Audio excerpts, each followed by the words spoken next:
Chapitre 7. Sur le divan. James avait toujours fréquenté des établissements mixtes. West Road était un collège réservé aux garçons, et il y régnait une ambiance pesante. Ses couloirs étaient bruyants, les élèves s'y bousculaient avec brutalité. La tension était palpable, il semblait que les choses pouvaient mal tourner à tout moment. Il vit un élève de seconde heurter violemment un garçon de cinquième. Ce dernier roula sur le sol et poussa un hurlement lorsque son agresseur lui écrasa la main du talon.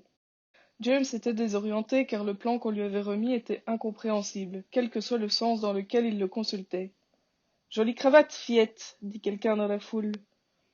James pensait que cette provocation lui était adressée. Sa cravate était en lambeaux. Il prit la décision de dérober celle d'un autre élève dès que l'occasion se présenterait. Peu à peu, les salles de classe se remplirent et au bout de quelques minutes, il n'y eut plus que quelques retardataires pour toute compagnie. Deux élèves de seconde à l'air patibulaire se mirent en travers de son chemin. L'un d'eux portait des cheveux hérissés et un t-shirt Metallica sous sa veste d'uniforme. L'autre, des cheveux noirs, longs et gras. Tous les deux étaient chaussés de grosses bottes à coque apparente. « Tu vas où, Nabo ?» James pensa qu'il allait mourir avant même son premier cours à West Road. « Au bureau de l'administration, dit-il. » Le garçon t-shirt Metallica lui arracha le plan des mains. « Tu n'as aucune chance d'y arriver. » James se prépara à essuyer une pluie de coups. « Tu regardais le plan de l'annexe. Celui du bâtiment principal est de l'autre côté. Tiens, regarde. C'est là. » Le garçon tourna la feuille de papier et la lui rendit, puis il désigna une porte au bout d'un couloir. « Merci, dit James avant de s'éloigner. Et retire cette cravate, petit. » Il était perplexe. Il n'ignorait pas que sa cravate était usée, mais il ne comprenait pas ce qui lui valait toutes ces remarques. James tendit un formulaire au professeur. Tous les élèves de la classe gardaient les yeux braqués sur lui. Il cherchait une place libre et s'assit au bout d'une rangée près d'un garçon noir prénommé Lloyd. « Tu es un de ces types de l'orphelinat » demanda ce dernier. James savait que ce moment était capital. S'il ne réagissait pas, il serait considéré comme un faible. Sa réponse devait être cinglante, mais pas insultante au point de provoquer une bagarre. « Comment tu le sais ? » ?»« Ah oui, bien sûr, ta mère a dû m'apercevoir en nettoyant les toilettes. » Les autres garçons éclatèrent de rire. Lloyd lui lança un regard mauvais, puis il s'esclaffa à son tour. « J'adore ta cravate, ma jolie, lança-t-il. James était excédé. Il retira sa cravate, l'examina attentivement, puis étudia celle de son voisin. Elle n'était pas de la même couleur. « Quelqu'un peut-il me dire ce qui se passe ?»« La bonne nouvelle, mon pote, c'est que tu portes bien une cravate de West Road.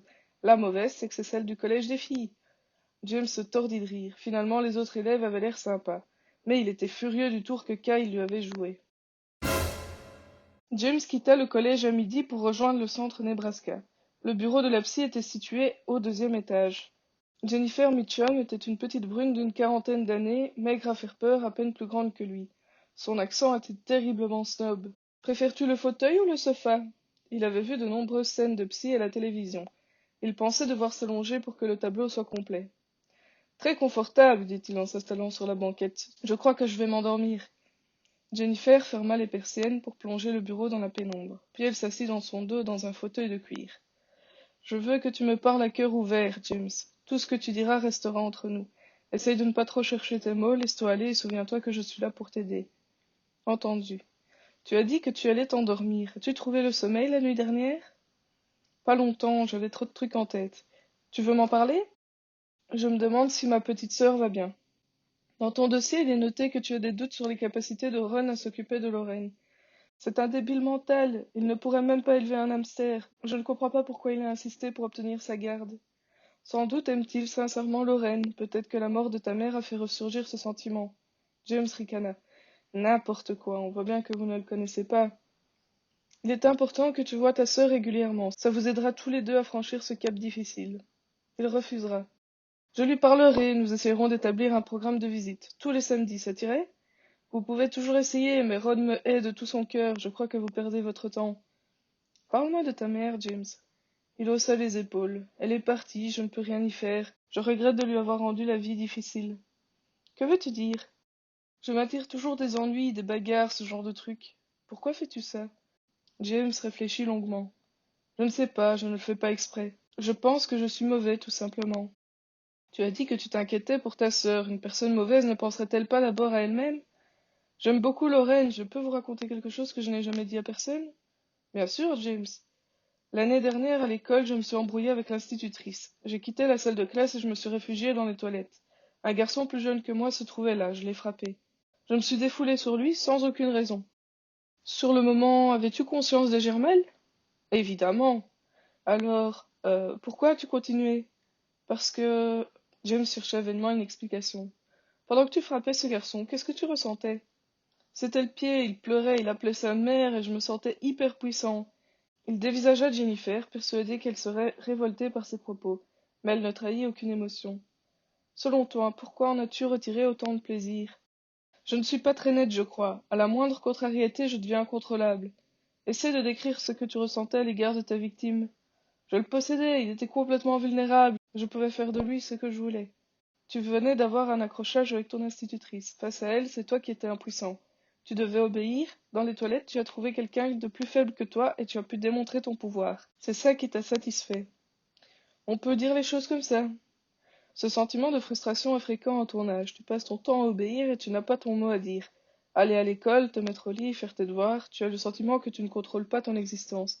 C'est pour cela que certains garçons comme toi abusent de leur force sur les plus faibles. Je vais finir par avoir des sérieux problèmes si je ne change pas d'attitude. Lors de nos prochaines séances, je te donnerai quelques conseils pour maîtriser ta colère. D'ici là, essaie de te souvenir que tu n'es qu'un garçon de 11 ans et que personne n'attend de toi que tu sois parfait. Sache que tu n'es ni mauvais ni fou. Nous allons utiliser une technique appelée renforcement positif. Je veux que tu répètes ce que je viens de te dire. Quoi? Dis, je ne suis pas mauvais. Je ne suis pas mauvais. Dis, je ne suis pas fou. Je ne suis pas fou, répéta James en souriant. C'est complètement débile, votre truc. Je me moque de ce que tu penses, contente-toi de prononcer les mots et d'en saisir le sens. Il réalisa que cette séance l'avait apaisé, c'était inattendu. D'accord, je ne suis ni mauvais ni fou. Excellent, je propose que nous restions sur cette note positive. Nous nous reverrons lundi. James se leva. Avant que tu t'en ailles, j'aimerais te parler d'un détail qui figure dans le dossier transmis par ton ancienne école. Combien font 187 fois 16? James réfléchit 3 secondes. 2992. Très impressionnant, comment fais-tu ça? Aucune idée, dit-il en haussant les épaules. Je déteste quand les gens me demandent de faire ça, j'ai l'impression d'être un monstre de foire. C'est un don, dit la psychologue, tu devrais en être fier. James regagna sa chambre. Il s'attela à un devoir de géographie, mais, le courage lui manquant, il alluma la PlayStation. Comment s'est passé ce premier jour de classe? Demanda Kyle de retour du collège. J'ai survécu, mais je crois qu'il faut qu'on s'explique. Ah, le coup de la cravate. Marrant, non? James bondit sur Kyle et l'attrapa par le col de sa veste. Ce dernier le repoussa violemment, l'envoyant valser contre le bureau. Il était beaucoup plus fort qu'il ne l'avait imaginé. Bon Dieu, James, je croyais que t'étais cool. Je devrais te dire merci, c'est ça? Tu m'as fait passer pour un crétin. Le garçon posa son sac de classe. Je suis désolé, si j'avais su que tu le prendrais comme ça, je me serais abstenu.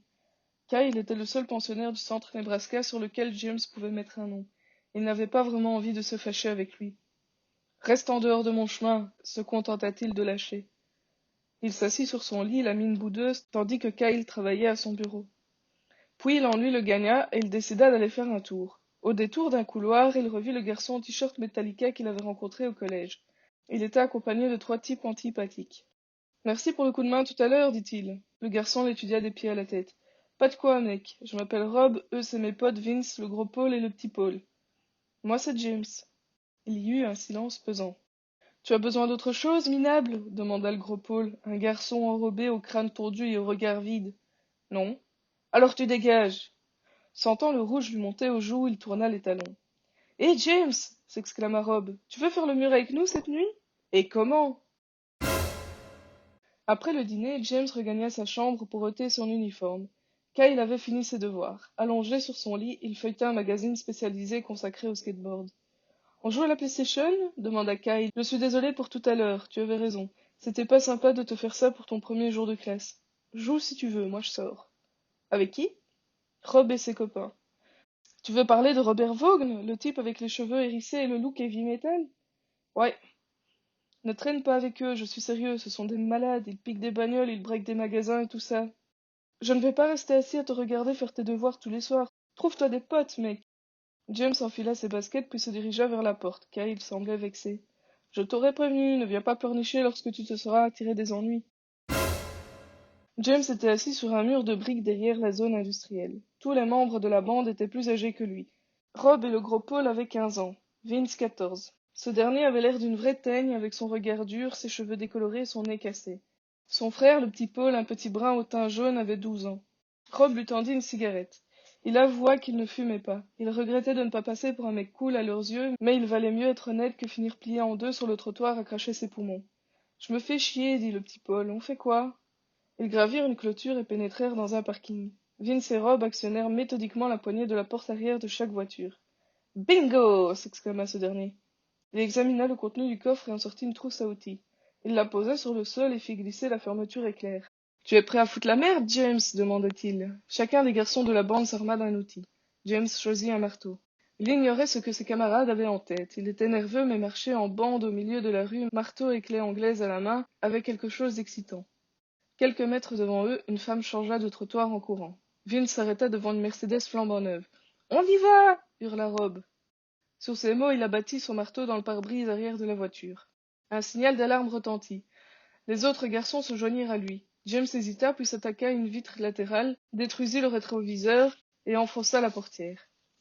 En 20 secondes, la voiture fut réduite à l'état d'épave, phares et fenêtres brisés. Vince siffla le signal de la retraite. Ils détalèrent, pulvérisant 2 autres pare-brises au passage. Ils s'engouffrèrent dans une ruelle et débouchèrent sur une place encadrée d'immeubles de béton. James était à bout de souffle, mais il était comme dopé par l'adrénaline. Ils escaladèrent une palissade et trouvèrent refuge dans un parc de jeux. Leur haleine produisait des petits nuages blancs dans l'air glacé. James éclata de rire, malgré le point de côté qui le torturait. Rob posa une main sur son épaule. Bienvenue dans la bande, mon vieux. C'était génial. La peur, la fatigue et l'excitation lui faisaient tourner la tête. Ce qu'il venait d'accomplir lui semblait irréel.